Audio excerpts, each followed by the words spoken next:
ಪತಿ ಒಂಥರ ಮಾನಸಿಕ ಅಸ್ವಸ್ಥ. ಅವರಿಗೆ ಸರಿಯಾಗಿ ಮಾತನಾಡಲು ಕೂಡ ಬರೋದಿಲ್ಲ. ಕೆಲವೊಮ್ಮೆ ರಾತ್ರೋರಾತ್ರಿ ಮನೆ ಬಿಟ್ಟು ಹೋಗ್ತಾರೆ. ಮಾತಾಡಿದ್ದನ್ನೇ ಏನೇನೋ ಮಾತಾಡ್ತಾರೆ ಎಂದು ಬಿಗ್ ಬಾಸ್ ಖ್ಯಾತಿಯ ಚೈತ್ರಾ ಕುಂದಾಪುರ ಅವರ ತಾಯಿ ರೋಹಿಣಿ ಅವರು ತನ್ನ ಪತಿಯಾಗಿರುವಂತಹ ಬಾಲಕೃಷ್ಣ ನಾಯಕ್ ಅವರ ಹೇಳಿಕೆಗೆ ತಿರುಗೇಟನ್ನ ಕೊಟ್ಟಿದ್ದಾರೆ.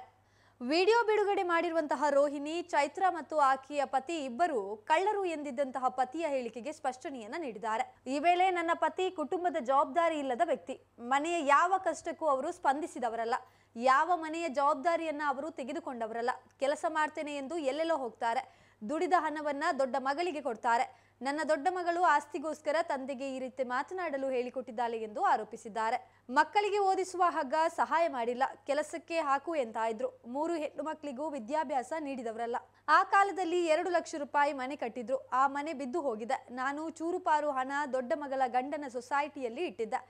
ಆ ಹಣವನ್ನ ನನ್ನ ಗಂಡ ದೊಡ್ಡ ಮಗಳಿಗೆ ಕೊಟ್ಟಿದ್ದಾರೆ. ನಮ್ಮ ಭೂಮಿ ಬೇಕು ಎಂದು ದೊಡ್ಡ ಮಗಳು ಈಗ ಬೆನ್ನು ಬಿದ್ದಿದ್ದಾಳೆ. ಅವಳ ಮನೆಗೆ ಸಹಾಯ ಮಾಡಲು ಚೈತ್ರಾ ಜಾಗ ಬರೆದುಕೊಟ್ಟಿದ್ದಾಳೆ. 25 ಲಕ್ಷ ರೂಪಾಯಿ ಸಾಲ ನಾವೇ ಮಾಡಿಕೊಟ್ಟಿದ್ದೇವೆ ಎಂದಿದ್ದಾರೆ. ಅಪ್ಪನ ಬಳಿ ಸಹಿ ಪಡೆದು ಜಾಗ ಹೊಳ ಹಾಕಲು ಹಿರಿಯ ಮಗಳು ಗಾಯತ್ರಿ ಸಂಚು ಮಾಡಿದ್ದಾಳೆ. ಇದಕ್ಕಾಗಿ ಅಮ್ಮ ಮೋಸ ಮಾಡಿದವಳು ಎಂದು ಹೇಳಿಕೊಂಡು ಬರ್ತಿದ್ದಾಳೆ. ಅವರು ಮದುವೆಗೆ ಬಾರದ ಹಾಗೆ ಅವಳು ತಡ್ತಿದ್ದಾಳೆ. ಕುಂದಾಪುರದವರೆಗೆ ಬಂದವರನ್ನ ಮನೆಗೆ ಕರೆದುಕೊಂಡು ಹೋಗಿದ್ದಾಳೆ. ಇನ್ನು ಮರ್ಯಾದೆ ತೆಗೆಯಲು ಈ ರೀತಿ ಮಾಡಿದ್ದಾಳೆ. ಅವರಿಗೆ ಮದುವೆಗೆ ಬರಬೇಕು ಎಂದು ಬಹಳ ಇಷ್ಟ ಆಯ್ತು. ಅವರೇ ಹೋಗಿ ಮದುವೆ ಕಾಗದವನ್ನ ಹಿರಿಯರ ಮನೆಗೆ ಕೊಟ್ಟು ಬಂದಿದ್ರು. ಮನೆ ಪೇಂಟಿಂಗ್ ಕೂಡ ನಿಂತು ಮಾಡಿಸಿದ್ರು. ಮದುವೆಗೆ ಬರ್ತೇನೆ ಎಂದು ಹೇಳಿದವರನ್ನ ಮಗಳು ತಡೆದಿದ್ದಾಳೆ. ಆಸ್ತಿಗಾಗಿ ನಾನು ಸಹಿ ಹಾಕಿಲ್ಲ ಎಂದು ಹೀಗೆ ಮಾಡ್ತಿದ್ದಾಳೆ ಎಂದು ಆರೋಪಿಸಿದ್ದಾರೆ.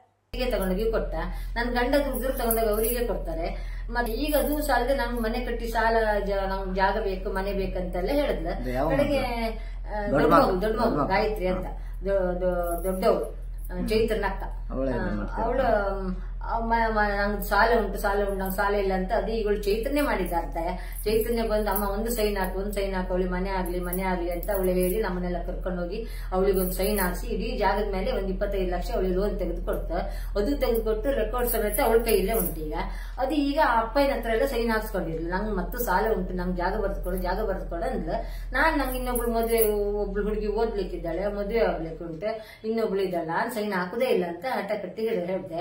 ಅಪ್ಪನ ಹತ್ರ ಸೈನ್ ಹಾಕ್ಸ್ಕೊಳ್ಳು, ನಾನ್ ಸೈನ್ ಹಾಕ್ಲಿಲ್ಲ ಅಂತ ನನ್ನ ಮೇಲೆ ಸಿಟ್ಟಿಗೆ ಅಪ್ಪನ ಹಿಡ್ಕೊಂಡು ಅಪ್ಪನದ್ದು ಏನೆಲ್ಲ ಹೇಳ್ಕೊಟ್ಟು ಹೀಗೆಲ್ಲ ಹೇಳ್ತಿದ್ದಾಳೆ. ಈಗ ಮತ್ತೆಂತದಲ್ಲ, ಅವಳಿಗೆ ಈಗ ದುಡಿಮೆ ಮಾಡ್ತಾಳೆ, ಹೊಲಿತಾಳೆ, ಟ್ಯೂಷನ್ ಕೊಡ್ತಾಳೆ, ಶಾಲೆ ಟೀಚಿಂಗ್ ಮಾಡ್ತಾಳೆ, ಎಲ್ಲ ಮಾಡ್ತಾಳೆ. ಆದ್ರೆ ಅಪ್ಪನಿಗೆ ಇಟ್ಕೊಂಡು ಅಪ್ಪನಿಗೆ ಹೇಳ್ಕೊಟ್ಟು ಏನೆಲ್ಲ ಹೇಳ್ಕೊಂಡು ಅಮ್ಮ ಸೈನ್ ಹಾಕೋದಿಲ್ಲ, ಅಮ್ಮ ಮೋಸ ಮಾಡಿದ್ಲ, ಅಮ್ಮ ಎಲ್ಲ ಅವಳಿಂದ ನನ್ನ ಮಗಳಿಂದನೇ ಆಗೋದಿಲ್ಲ. ಮದುವೆಗೆ ಅಪ್ಪನ ತಡೆದದ್ದೇ ಅವಳ, ಅಪ್ಪನನ್ನ ಕರೆದಿದ್ದವಳೆ, ಅಪ್ಪನ ಮದುವೆ ಬರ್ದಿದ್ದಾಗ ತಡೆದಿದ್ದೆ ಅವಳೆ. ಬರ್ದಿದ್ದು ನಾನು ಒಂದು ಫೋನ್ ಮಾಡಿದ್ರು ಸಾಕಿಯ, ನಾನು ಒಂದು ಚೂರು ಹೋಗಿ ಅಪ್ಪಯ್ಯ ಅಂತ ಹೇಳಿದ್ರೆ ಅವ್ರು ಹೋಗ್ತಾರೆ. ಈಗ ನಾನ್ ಕಳ್ಸೋದಿಲ್ಲ, ಅಪ್ಪಯ್ಯನ ಕಳ್ಸೋದಿಲ್ಲ ಅಂತ ಹೇಳಿ ಅಪ್ಪ ಇಲ್ಲಿವರೆಗೆ ಕುಂದಾಪುರ ತನಕ ಬಂದವ್ರನ್ನ ಇವಳು ಹೋಗಿ ಕರ್ಕೊಂಡು ಹೋಗಿ ಮನೆ ಒಳಗೆ ತಗೊಂಡೋಗಿ ಇಟ್ಕೊಂಡು ಮದುವೆ ಬರ್ದಿದ್ದಾಗ ಮಾಡಿದ್ಲು. ಅವಳು ಬರಬಾರ್ದು, ಇವಳು ಮರ್ಯಾದೆ ಹೋಗ್ಬೇಕು, ಮದುವೆ ಬರಬಾರ್ದು ಅಂತ ಅವಳೇ ಮಾಡಿಸಿದ್ದೆ, ಎಲ್ಲ ಮಾಡಿಸಿದ್ದು ಒಳ್ಳೆಯ.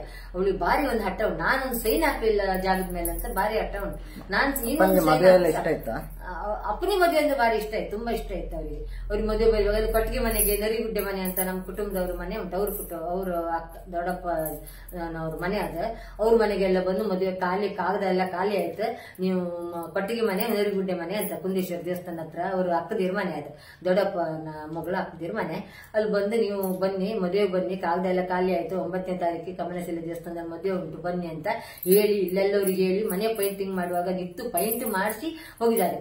ಆವಾಗ ನಾವು ಮದುವೆಗೆ ಅವ್ರಿಗೆ ಇಷ್ಟು ಸಲ ಕರೆದಿದ್ರು. ನಾನು ಗುರುವಾರ ಬೆಳಿಗ್ಗೆ ಬರ್ತೇನೆ, ಅಷ್ಟರ ತನಕ ಬರಕ್ ಆಗಲ್ಲ ನಂಗೆ, ಗುರುವಾರ ಬೆಳಿಗ್ಗೆ ಬರ್ತೇನೆ ಅಂತ ಹೇಳಿ ಬಂದವ್ರನ್ನ ಇವಳು ಬಂದು ಕರ್ಕೊಂಡು ಹೋಗಿ ಮಾಡಿಸಿದ್ದಾಳೆ. ಎಲ್ಲ ಮಾಡಿಸಿದ್ದು ದೊಡ್ಡ ಮಗಳಿಂದಾನೇ ಆಗಿದೆ ಪೂರ.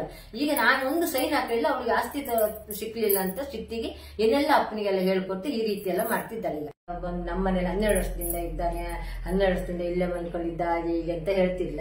ಇಲ್ಲಿ ಇದ್ದಾರೆ ಅಂತ ಇಲ್ಲ, ಕೆಲವರಿಗೂ ಇಲ್ಲಿದ್ದವ್ರಿಗೆ ಗೊತ್ತುಂಟು. ಅವ ಇಲ್ಲಿ ಬಂದವನು ಎಲ್ಲ ಬರ್ತಿದ್ದ, ಬಂದು ಹೋಗ್ತಿದ್ದ, ನಿಲ್ತಿರ್ಲಿಲ್ಲ. ಇವ್ರು ಮತ್ತೆ ಯಾವ ವಿಷಯದಲ್ಲಿ ಇವ್ರಿಗೆ ಇದೆಲ್ಲ ಮಾತಾಡಕ್ಕೆ ಬರೋದಿಲ್ಲ. ಮೀಡಿಯಾದವ್ರ ಮುಂದೆ ಮಾತಾಡ್ಬೇಕಂತಾನೆ ಇವ್ರಿಗೆ ಗೊತ್ತಿಲ್ಲ ಯಾರು ಮಾತಾಡ್ಬೇಕು ಏನಂತ. ಇವಳು ದೊಡ್ಡ ಮಗಳು ಹೇಳ್ಕೊಟ್ಟು ಅಥವಾ ಬೇರೆ ಯಾರು ನಾವು ಇವಳಿಗೆ ಆಗದಿದ್ದವರು ಏನೋ ಹೇಳ್ಕೊಟ್ಟು ಆದ್ರಿಂದ ಇವ್ರು ಮಾತಾಡಿದಷ್ಟು ಬಿಟ್ರೆ ಮತ್ತೆ ಅವರಿಗೆಲ್ಲ ಅಷ್ಟೆಲ್ಲ ಮಾತಾಡೋಷ್ಟು ತಲೆ ಇಲ್ಲ, ಮಾತಾಡೋದಿಲ್ಲ ಅವರು. ಒಂದ್ ರೀತಿ ಸರಿ ಇಲ್ಲ ಅವರು. ಯಾವ ಜವಾಬ್ದಾರಿ ಒಂದು ಹೆಣ್ಮಕ್ಳು 3 ಹೆಣ್ಮಕ್ಳು ಇವ್ರು ದೊಡ್ಡವಳದಿಂದ ಹಿಡಿದು ಅವಳಿಗೆ ಓದಿಸೋದಾಗ್ಲಿ ಮದುವೆ ಮಾಡೋದಾಗ್ಲಿ ಯಾವ ವಿಷಯದಲ್ಲೂ ಅವ್ರು ಇದುವರೆಗೂ ಒಂದು ಜವಾಬ್ದಾರಿ ತಗೊಂಡವ್ರಲ್ಲ.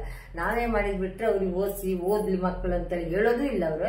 ಬೇರೆ ಯಾವ ವಿಷಯಕ್ಕೂ ಅವ್ರು ಜವಾಬ್ದಾರಿ ತಗೊಳ್ಳೋದಿಲ್ಲ. ನಾವು ಅದಕ್ಕೆ ಬಿಟ್ಬಿಟ್ಟಿತ್ತು. ನಮ್ಗೆ ನೋಡಿ ನೋಡಿ ಸಾಕಾಗಿತ್ತು. ಜಬರ್ದಸ್ತ್ ಮಾಡೋದು, ಹೊಡಿಯೋಕ್ ಬರೋದು, ಬೈಯೋಕ್ ಬರೋದು, ಹೊಡಿಯೋದು ಬಡೋದು ನಮ್ಮ ನೋಡಿ ನೋಡಿ ಸಾಕಾಗಿ ಜೀವಮಾನ ಬೇಡ ಅನ್ಸಿಬಿಟ್ಟು ಇವ್ರ ವಿಷಯ ಬಿಟ್ಬಿಟ್ಟಿತ್ತು ನಾವು. ಈಗ ಅಲ್ಲೆಲ್ಲ ಮಗಳೆಲ್ಲ ಕೆಲ್ಸಕ್ಕೆ ಸೇರ್ಕೊಂಡಿದ್ದಾಳೆ, ಕೆಲ್ಸಕ್ಕೆ ಹೋಗ್ತಾಳೆ, ತಗೊಂಡ್ಬಂದು ಮಗಳಿಗೆ ಕೊಡ್ತಾಳೆ, ದುಡ್ಡು ತಂದು ಅವಳಿಗೆ ಕೊಡ್ತಿದ್ದಾಳೆ ಅಷ್ಟೇ. ಇಲ್ಲ ಅವ್ರ ಹತ್ರ ಆಸ್ತಿ ಹತ್ರ ಕರ್ಕೊಂಡೋದ್ಲು, ಇಲ್ಲಿ ನಂಗೆ ಪೀಡ್ಸಿದ್ಲು ಬಂದು ಈಗೆಲ್ಲ ಮಾಡ್ತಾ ಇದ್ಲು. ಸೈನ್ ಹಾಕ್ಸು, ನಂಗೊಂದು ಸೈನ್ ಹಾಕ್ಸು, ನಂಗೆ ಸಾಲ ಉಂಟು ಅನ್ಕೊಂಡು ಹೇಳ್ತಾ ಇದ್ದಾಳೆ. ಅವಳಿಗೆ ಎಲ್ಲೋ ಗಂಡ ಕೆಲ್ಸ ಹೋಗ್ತಾರೆ, ಮನೆ ಕೆಲಸ ಮಾಡ್ಕೊಂಡು ಹೋಗ್ತಾರೆ ಬರ್ತಾರೆ. ಆದ್ರೆ ಅವಳಿಗೆ ಎಷ್ಟಿದ್ರು ನಂದು ಒಂದು ಸಾಲ ಉಂಟು, ನಂಗೆ ಸೈನ್ ಹಾಕು. ಅವಳಿಗೆ ಯಾರಿಗೆ ಸಾಲ ಇಲ್ಲಲ್ಲ ಈಗ ನಿಮ್ಗೆಲ್ಲ, ನಂಗೆ ಸೈನ್ ಹಾಕು. ನಂಗೆ ದೊಡ್ಡ ಸಣ್ಣ ಮಗಳಿಗೆ ಓದಿಸ್ಲಿಕ್ಕೆ ಉಂಟು, ಸಣ್ಣ ಮಗಳು ಕಲಿತಿದ್ದಾಳೆ, ಅವಳಿಗೆ ಮದುವೆಗೆ ಉಂಟು ಅಂತ ಹೇಳಿದ್ರು ಅವಳು ಕೇಳಿದಿಲ್ಲ. ಆ ಚಿಟ್ಟಿಗೆ ಏನೆಲ್ಲ ಅಪ್ಪನಿಗೆಲ್ಲ ಹೇಳ್ಕೊಟ್ಟು ಈ ರೀತಿಯೆಲ್ಲ ಹೇಳ್ತಿದ್ದಾಳೆ ಅಷ್ಟೇ, ಮತ್ತೆ ಎಂತದೆಲ್ಲ.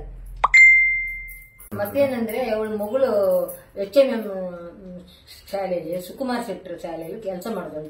ಟೀಚರ್ ಆಗಿ ಕೆಲಸ ಮಾಡ್ತಾಳೆ. ಮತ್ತೆ ಬೇರೆ ಬೇರೆ ಎಲ್ಲ ಕೆಲಸ ಮಾಡ್ತಿರ್ತಾಳೆ. ಆದ್ರೆ ಅಲ್ಲಿ ಕೆಲಸ ಮಾಡೋಳಾಗಿ ಟೀಚರ್ ಆಗಿ ಎಲ್ಲೋದು ಒಂಥರ ಶಿಸ್ತಿನ ಶಾಲೆ, ಅದು ಒಳ್ಳೆ ಶಾಲೆ. ಆ ಶಾಲೆ ಆಗಿ ಇವಳು ಈ ಮಾನಸಿಕ ಅಪ್ಪನ ಕರ್ಕೊಂಡು ಹೋಗಿ ಇವಳು ಈ ರೀತಿ ಎಲ್ಲ ಹೇಳ್ತಿ ಮೀಡಿ ಇದ್ದವಳು ಆ ಶಾಲೆಯಲ್ಲಿ ಶಿಸ್ತಿನ ಶಾಲೆ ಅದು.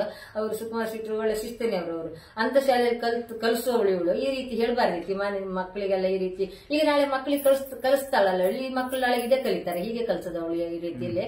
ಹೀಗೆ ಕಲ್ಸಿದ್ರೆ ಹೇಗೆ ನಾಳೆ ಮನೆಯವರೆಲ್ಲ ಏನಂತ ತಿಳಿಸೋದಿಲ್ಲ. ಇದೇ ರೀತಿ ಮಾಡ್ತಾಳೆ. ಹಾಗಾದ್ರೆ ಇವ್ರು ಶಾಲೆ ಟೀಚರ್ ಆಗಿ ಮಕ್ಕಳಿಗೆ ಕಲ್ಸೋಳಾಗಿ ಈ ರೀತಿ ಮಾನಸಿಕ ಅಪ್ಪನಿಗೆ ಕರ್ಕೊಂಡೋಗಿ ಈ ರೀತಿ ಎಲ್ಲ ಹೇಳ್ತಾಳೆ ಅಂತ ಹೇಳಿದ್ರೆ ಇನ್ನೇನ್ ಮಾಡ್ಬೋದು ಇವಳು. ನನ್ನ ಮೇಲೆ ತುಂಬಾ ದ್ವೇಷ ಅವಳಿಗೆ, ತುಂಬಾ ಹಠ. ಆದ್ರಿಂದ ಅಪ್ಪನಿಗೆ ಈಗ ಹೇಳ್ಕೊಟ್ಟು ಅಪ್ಪನಿಗೆ ದುಡಿದು ಸಂಪಾದನೆ ಮಾಡಿದ್ರೆ ಶ್ರೇಷ್ಠ ವರ್ಕ್ ಆಯ್ತವ್ರು. ಅಲ್ಲೇನೋ ದುಡಿತಾರಂತೆ, ಅವಳಿಗೇನೋ ಕೊಡ್ತಾರೆ ಮಾಡ್ತಾರೆ, ಬರೋದು ಇಲ್ಲಿ ಬಂದು ಮಲಿಕೊಳ್ಳೋದು. ಬೀಗ ಇಲ್ಲ, ಬೀಗ ಹಾಕಿ ಹೋಗಿದ್ದಾರೆ ಹಾಗೆ ಈಗ ಅಂತ ಹೇಳ್ತಿದ್ರೆ, ಬೀಗ ಒಂದು ಕೀ ಈಗಲೂ ಬೇಕಾದ್ರೆ ಅವ್ರ ಚೆಕ್ ಮಾಡಿದ್ರೆ ನೋಡಿ, ಒಂದು ಕೀ ಅವ್ರ ಹತ್ರ ಉಂಟು, ಒಂದು ಕೀ ನನ್ನ ಹತ್ರ ಉಂಟು. ಹೀಗೆ ತುಂಬಾ ಕೀ ಕಳೆದು ಹಾಕೋದು, ಒಂದು ಬೀಗ ತಗೊಳ್ಳೋದು ಕಳೆದು ಹಾಕೋದು. ಎಷ್ಟರಲ್ಲಿ ಇಲ್ಲ ಮನೆ ಹುಡುಗರು ಆಚೆ ಕಡೆ ಒಂದು ಹುಡುಗರು ಇದ್ದಾರೆ ಮಕ್ಕಳೆಲ್ಲ, ಅವರೆಲ್ಲ ಹೇಳ್ತಾರೆ ನಿಮ್ ಬೀಗ ಎಷ್ಟು ಕಳೆದು ಹಾಕ್ರಿ ಮಾರಿ ಅಂತ ಕೇಳ್ತಿದ್ರು. ಕಳೆದು ಹಾಕದಂಗ ನಾನು ಬೀಗ ತಗೊಬಂದು ಕೊಡೋದು, ಒಂದು ಕೀ ಅವ್ರಿಗೆ ಕೊಡೋದು, 2 ಕೀ ನಾನು ಇಟ್ಕೊಳ್ತಿದ್ದೆ. ಅವ್ರು ಮತ್ತೊಂದು ಕೀ ಕಳೆದು ಹೋದಾಗ ಮತ್ತೊಂದು ಕೊಡೋದು. ಈಗಲೂ ಅವ್ರ ಹತ್ರ ಕೀ ಉಂಟು. ಈಗ ಬಂದ್ರು ಅವ್ರು ಬೀಗ ತೆಗೆದು, ನಿನ್ನೆ ಅವ್ರು ಸಹ ನಮ್ಮನೆ ಪಕ್ಕದ ಮನೆ ಹುಡುಗಿ ಹೇಳ್ತಿದ್ರು, ಅವ್ರು ಬಂದಿದ್ರು, ಮಾವ ಬಂದಿದ್ರು, ಬೀಗ ತೆಗೆದವ್ರು ರೂಮ್ ಬೀಗ ತೆಗಿತಿದ್ರು.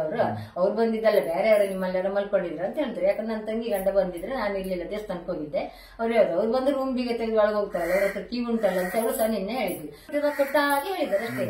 ನನ್ ಮತ್ತೆ ಟೀಚರ್ ಆಗಿ ಶಾಲೆ ಸುಕುಮಾರ್ ಶೆಟ್ಟರ್ ಶಾಲೆ ಕಲಿಸೋಳಾಗಿ ಈ ರೀತಿ ಕಲ್ಸೋಳು. ಇದೇ ರೀತಿ ಮಕ್ಕಳಿಗೆ ಪಾಠ ಮಾಡಿದ್ರೆ ನಾಳೆಗೆ ಮಕ್ಕಳ ಮುಂದಿನ ಭವಿಷ್ಯ ಹೆಂಗೆ, ಯಾವ ರೀತಿ ಕಲಿಸ್ತಾಳೋಳು ಅಂತದೇ ನಂಗೆ ಆಶ್ಚರ್ಯ ಆಗಿದೆ, ಮತ್ತೆ ಎಂತದಲ್ಲ.